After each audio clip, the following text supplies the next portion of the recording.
नमस्कार मंडळी, तुम्हाला माहीतच असेल रासायनिक खतांच्या किमती मोठ्या प्रमाणात वाढलेल्या आहे। म्हणून शेतकरी मित्रांनो, आपल्याला पर्यायी रासायनिक खताला पर्यायी व्यवस्थापन करणे गरजेचे आहे। तर पर्यायी व्यवस्थापन करण्यामध्ये आपण काय करू शकतो? तर शेतकरी मित्रांनो, आपण या टाईमला हिरवळीची खते पण लावू शकतो। हिरवळीच्या खतामुळे ऑर्गॅनिक मॅन्युअर आपल्या जमिनीतले वाढण्यात मदत होते आणि याचा फायदा आपल्याला जेव्हा आपण लागवड करतो आपल्या पिकाची तेव्हा होतो।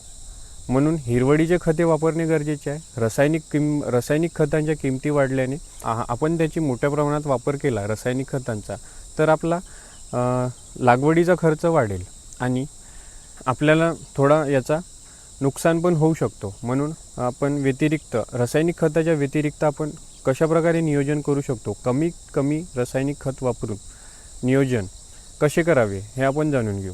त्याच्यामध्ये शेतकरी मित्रांनो, हिरवळीचे खते आपल्या शेतात लावल्याने आपल्या शेतातील मातींचे ऑर्गॅनिक मॅन्युअर, न्यूट्रिएंट्स आणि सेंद्रिय कार्बन म्हणजेच ऑर्गॅनिक मॅनर हे वाढण्यास मदत होते। तर ऑर्गॅनिक मॅनर वाढल्याने झाडाला म्हणजेच आपल्या पिकाला मोठ्या प्रमाणात NPK ग्रेड्स न्यूट्रिएंट्सची अपटेक होते, जेणेकरून ते झाड सुदृढ आणि निरोगी राहते। हिरवळीचे खते वापरणे गरजेचे आहे। त्यासोबतच आपण आपल्या शेतातील आपण जे पीक घेतो त्याचेच तिथे कुजवणे म्हणजेच डिकम्पोज केले पाहिजे तेवाले पीक। आता आपण कापूस घेतला, त्याची बारीक कुट्टी करून तिथेच आपल्या शेतातील मातीत डिकम्पोज करायला पाहिजे, जेणेकरून ऑर्गॅनिक मॅन्युअर वाढेल। ऑर्गॅनिक मॅन्युअर वाढवण्याकडे आपले लक्ष असले पाहिजे मित्रांनो। ऑर्गॅनिक मॅन्युअर वाढेल तर आपली जमीन सुपीक राहील आणि आपल्याला रासायनिक खतांचा वापर कमी लागेल। तर ह्या दोन गोष्टी करू शकतो। तसेच जे जीवाणू आहे आपल्या जमिनीतील, जे न्यूट्रिएंट्स अपटेक करायला मदत करते झाडाला, त्याच्यामध्ये आपल्याला रायझोबियम हे वापरू शकतो। याच्यामुळे नत्र वाढण्यास मदत होते, झाडाला नत्र व्यवस्थितरित्या मोठ्या प्रमाणात मिळण्यास मदत होते। तसेच पोटॅश मोबिलायझिंग बॅक्टेरिया म्हणजेच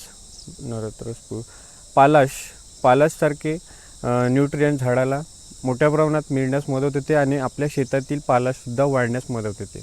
म्हणून शेतकरी मित्रांनो, NPK मोबिलायझिंग बॅक्टेरिया आणि किंवा हे जीवाणू बनवणारे बॅक्टेरिया किंवा रायझोबियम हे आपल्याला वापरण्याची गरज आहे।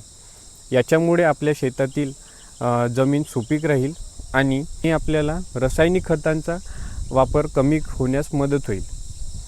तर हिरवळीचे खते त्यासोबतच जीवाणूंची संख्या आपल्या मातीत वाढवणे गरजेचे आहे आणि आपल्या शेतात घेतलेले पीक आपल्या मातीतच मिक्स करून डिकम्पोज करणे हे पण गरजेचे आहे। या 3 गोष्टी जर केल्या तर आपली जमीन सुपीक होण्यास मदत होईल आणि आपल्याला रासायनिक खत कमी लागेल। म्हणून शेतकरी मित्रांनो, या 3 गोष्टी करण्याची गरज आहे।